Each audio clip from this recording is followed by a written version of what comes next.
Gracias por abrirme este espacio para intentar expiar culpas de muchas generaciones y liberar este karma.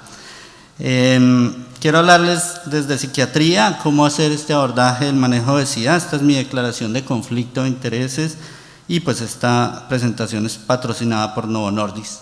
Definitivamente sí, la cirugía metabólica y bariátrica es la intervención más eficaz en la pérdida de peso, sobre todo sostenida a largo tiempo, con una mejora significativa en el fenotipo metabólico de nuestros pacientes. Y algo muy interesante es cómo regula y modula la acción del eje intestino-cerebro.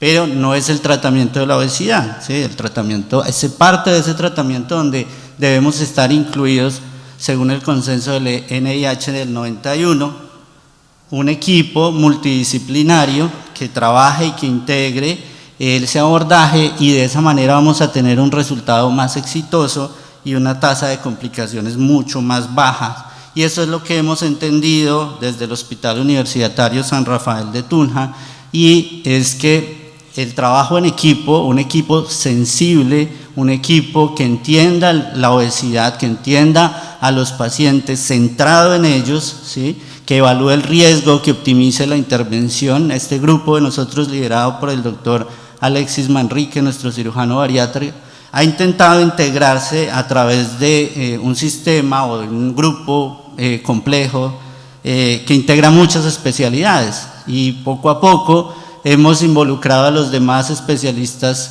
clínica del dolor, geriatras, ginecólogos, en todo este proceso. Agradezco que haya tenido en cuenta que la salud mental también es fundamental. De hecho, desde los años 90, quizá un poco tarde, se considera que la salud mental, y los psiquiatras hemos tenido un papel y una intervención en este abordaje. ¿Por qué? Porque nuestros pacientes se enfrentan continuamente a una serie de obstáculos dentro del sistema de salud universal, ni siquiera de Colombia, y es abra y abra puertas intentando acceder a una cirugía, intentando acceder a una valoración de ese equipo multidisciplinario que puede ir desde 3 hasta 6 años. Y finalmente lo que tenemos es que solo el 1% de los elegibles a cirugía bariátrica alcanzan esta opción terapéutica, porque, como les decía, hay muchos obstáculos. La IFSO reconoce que un obstáculo muy grande es esta práctica, que no es la mejor, de hacer que el paciente pierda peso antes de la cirugía. Y eso lo reconocemos, queremos que no hayan obstáculos en la atención, y a través de la Asociación Colombiana de Endocrinología, que también agradezco, me hicieron la invitación a escribir uno de los capítulos de estas recomendaciones en el manejo de la obesidad, y es cuál era nuestro papel en optimizar la atención a los pacientes. Y también reconozco el trabajo que ha hecho ACOSIP también en sus guías, donde destaca ese papel de la salud mental en la intervención. Este último punto me parece súper interesante, y es la formación de grupos de apoyo que en verdad tienen un alto impacto en nuestros pacientes. Y en estas recomendaciones de la Asociación Colombiana de Endocrinología hablamos de la historia psicosocial de la obesidad, que se emula con este requerimiento de los terceros pagadores de las entidades de salud a nivel mundial, que exigen, ¿sí?, o que recomiendan que se haga una evaluación psicosocial prequirúrgica. De hecho, el 80% de los programas en Estados Unidos incluye esta evaluación psicológica, que va más allá de una atención psiquiátrica. No sé si les ha pasado, es habitual que piden la atención en psiquiatría, y nosotros hacemos lo que mejor sabemos hacer: diagnosticar y formular pepas que aumentan de peso, y no estamos para apoyar al cirujano bariatra, ¿cierto? Y muchas veces decimos, ¿pero a qué me mandan este paciente? A que lo diagnostique. No tiene nada, porque nuestra intervención en pacientes con obesidad va más allá de aprobar un procedimiento o negarlo. Nosotros estamos para respaldar al cirujano bariatra en todo el proceso de optimización de la cirugía, detección de factores de riesgo, de modo que la intervención sea exitosa y se disminuyan las complicaciones posoperatorias. Dicho en otras palabras, nosotros tras bambalinas ayudamos a ese agradecimiento de por vida que sus pacientes tienen hacia ustedes. Y el abordaje multidisciplinario, incluso en nuestro hospital incluimos trabajo social y psicología, porque los factores psicosociales influyen grandemente también en ese pronóstico. La inseguridad alimentaria, la inseguridad financiera, las violencias intrafamiliares o el apoyo psicosocial de la familia es fundamental en este abordaje. Pero ¿qué se requiere en ese orden de ideas? Pues que los proveedores de salud mental y en general todos los que trabajamos en obesidad tengamos un conocimiento de la obesidad, tengamos experiencia y que estemos certificados en el manejo de la misma. ¿Por qué? Porque nos vamos a enfrentar a situaciones supremamente complejas, como el diagnóstico, tratamiento de las enfermedades que detectemos, e incluso casi que es obligatorio que los actores en salud mental hagamos intervenciones psicoterapéuticas con los pacientes de obesidad, que no nos queremos solamente en esa evaluación. Porque si bien lo apasionante de todo este mundo es que si bien la psiquiatría en obesidad es todo un mundo, la psiquiatría posbariátrica es un universo por explorar. Y muchos de los retos están, por ejemplo, en esto, que las personas que tienen o que viven con obesidad tienden a sobreestimar el tamaño de su cuerpo, incluso aún después de perder peso. Y eso lo vemos en los pacientes que van a ser llevados a cirugía bariátrica. En este estudio les preguntaron a los pacientes acerca de cuál era el peso que para ellos era el que querían lograr, el peso soñado, el feliz, el aceptable y el decepcionante. Yo siempre les recomiendo a mis colegas y a los colegas de la no especialidad de psiquiatría que hagan estas preguntas, porque miren que para este estudio el perder el 49% del exceso de peso era decepcionante para esos pacientes, cuando en cirugía bariátrica el 50% es todo un éxito. Entonces tengan en cuenta estas preguntas de peso decepcionante, aceptable, feliz y soñado, sobre todo en mujeres, en personas jóvenes y personas con índices de masa corporal muy altos. Y en ese orden de ideas, en la medida en que las personas se acercan son candidatos a una cirugía bariátrica, hay un riesgo aumentado mayor de enfermedades mentales. Las personas que acuden a un tratamiento de obesidad tienen mayor riesgo y mayor prevalencia de trastornos mentales que aquellos personas con obesidad que están en comunidad. Ayer una paciente me decía: doctor, tengo miedo de perder peso. Y estás en un programa de obesidad, la idea es perder peso. Doctor, es que si pierdo peso me empiezo a acordar de todo lo que me pasó en mi infancia. Y cada vez que pierdo kilos empiezo a recordar experiencias traumáticas adversas en mi infancia.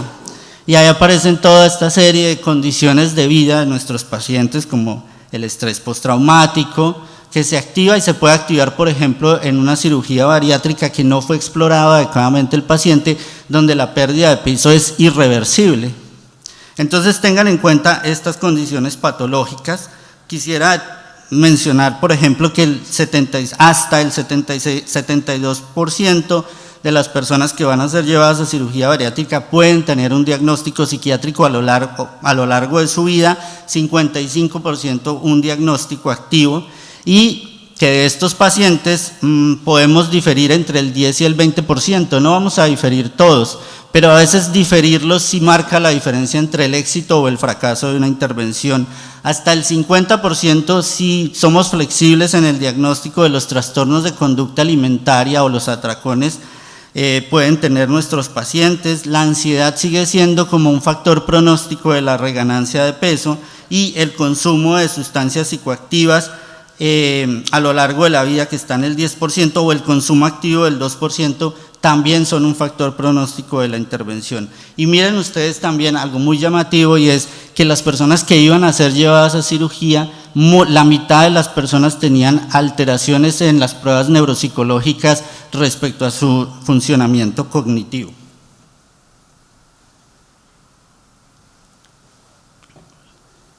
Entonces, sí hay algunas situaciones donde definitivamente la salud mental o la psicopatología debería ser tenida en cuenta para diferir las intervenciones. Miren ustedes cómo contraindicaciones para el consumo activo de alcohol o de marihuana. La marihuana en consumos prolongados genera más riesgo cardiovascular perioperatorio para el paciente, condiciones mentales graves como la psicosis o el TAP no tratadas, y en personas sabemos que después de la cirugía el riesgo de suicidio es mucho más alto, entonces es importante evitar hacer la intervención un año antes del intento de suicidio o de un ingreso a una unidad de salud mental. Y tenemos resultados también muy buenos. La mayoría de los resultados psicológicos después de una intervención de cirugía bariátrica son satisfactorios. Las personas pueden volver a trabajar, tienen un mejor funcionamiento afectivo, sexual, académico, su calidad de vida respecto a cómo resuelven muchas de sus dolencias o de sus enfermedades es muy alta, y lo que les decía, hay un mejor funcionamiento cognitivo, y ese funcionamiento cognitivo se traduce en que nuestros y nuestras pacientes tienen una mejor conducta alimentaria, porque después de la cirugía bariátrica vemos cómo mejora el funcionamiento hepático, hay una mejor regulación de la glucosa, la biota o la microbiota intestinal también genera factores neurotróficos, toda la activación favorable del eje neuroendocrino se traduce en que nuestros pacientes pues van a tener una mejor percepción del gusto, van a ser capaces de discriminar el gusto que suele estar perdido en ellos, ¿sí? A nivel del circuito de recompensa disminuye el gusto y el deseo por las comidas grasosas y muy azucaradas, hay una menor reactividad a las señales. En el circuito emocional no sabemos aún si se logra ese control emocional y esa menor reactividad al estrés, pero a nivel ejecutivo sí aumenta el control y la restricción dietaria y disminuye la impulsividad. Otro de los beneficios muy grandes que ofrece la cirugía es su acción sobre la prevención del estigma. El 59% de los pacientes sabemos que tienen indicación quirúrgica, pero muchos de ellos, el 59%, solicitaban la intervención porque estaban cansados del estigma, estaban cansados de la discriminación, y aún al año hay una reducción del estigma en el 87% de las personas que antes de la cirugía habían dicho que eran víctimas de vulneración de sus derechos. Y ni qué hablar también de los cambios que se generan en la imagen corporal. La mayoría tiene una mejora de su apariencia física, hay una porción de personas que están insatisfechas, sobre todo con el exceso de piel a lo largo de su cuerpo, y ahí es donde viene el cirujano plástico también y debe estar involucrado en estos equipos de atención. También suele ser normal encontrar algo que Cash llamaba como la grasa fantasma. Es igual que cuando amputamos un miembro, ¿sí? Es que súbitamente se amputa, aquí la pérdida de peso es súbita, entonces al cerebro le cuesta adaptarse. He tenido pacientes que 2 o 3 meses después de la cirugía siguen comprando tallas de ropa de la talla que antes usaban. Entonces miren ustedes que en ese manejo postoperatorio también debemos hacer intervención nosotros, los psiquiatras o los profesionales de atención en salud mental. Porque incluso los que llevamos sanos mentalmente a cirugía, de esos el 7% puede desarrollar nuevas condiciones de salud mental. Y la sugerencia, que estoy totalmente de acuerdo con ACOSIP, de hacer un seguimiento posoperatorio de todas las especialidades a lo largo de 2 años. Un reto gigante también para ustedes es la reganancia o los resultados subóptimos de las intervenciones quirúrgicas, y en esa evaluación, donde nuevamente entra en juego el equipo de trabajo multidisciplinario, hay factores donde podemos incidir, por ejemplo la motivación para realizar actividad física, o este picoteo alimentario que se genera, o la variable de salud mental, que es muy importante y debemos considerar. ¿Por qué? Porque miren que después de la cirugía, si bien es cierto que controlamos ciertas conductas desadaptativas alimentarias como la pérdida de control al comer, se puede aumentar el picoteo, ¿sí? Respecto a los atracones, los estudios son inciertos en si se aumentan o no, e igual no sabemos si el comer emocional se modifique, pero si modificamos ingesta nocturna de alimentos, comer adictivo, pues se pueden presentar otros patrones de alimentación como una fobia al comer después de la cirugía por todos los efectos adversos que se genera. Tengo pacientes que hacen pica, tenía una paciente que mastica bolsas para sentir la sensación del alimento. Entonces se desarrollan muchísimas condiciones alimentarias que aún no conocemos, ¿cierto? Y no han sido descritas. En ese algoritmo de seguimiento en la pérdida de peso después de la cirugía, a excepción de los pacientes que les va muy bien o a los que tienen que hacerse conversión a otro procedimiento, en todos los niveles de intervención se recomienda hacer terapia conductual y manejo farmacológico de la obesidad. Y tenemos conductas adictivas que se pueden presentar también. Lo que más nos afana es que se presente el consumo de sustancias, pero miren otras conductas de dependencia que se pueden presentar, como las compras compulsivas, la ludopatía, el mukbang, que es el observar a otros comer. Una de nuestras pacientes lo que hacía era irse a la panadería a ver a las personas comiendo y a partir de eso obtenía el placer que ya no podía después de la cirugía. O conductas tan extremas como parafilias sexuales del federismo, que es sobrealimentar a la pareja y de esa manera obtener un grado de excitación sexual. Pero quizá sobre lo que más hay que tener interés es sobre el consumo de alcohol. Incluso pacientes sin consumo previo pueden llegar a tener problemas graves de alcoholismo, y la situación de interés es que el 22% de las muertes post cirugía bariátrica podrían estar relacionados con enfermedad hepática relacionada con el consumo. Y un reto gigantesco que nos ponen ustedes también es la alteración farmacocinética de los medicamentos una vez realizan las intervenciones. Y ahí pues viene ese gran desafío de ajustar los manejos, pero quisiera también destacar que en un 10% podemos reducir, gracias a la intervención, el uso de medicamentos psiquiátricos.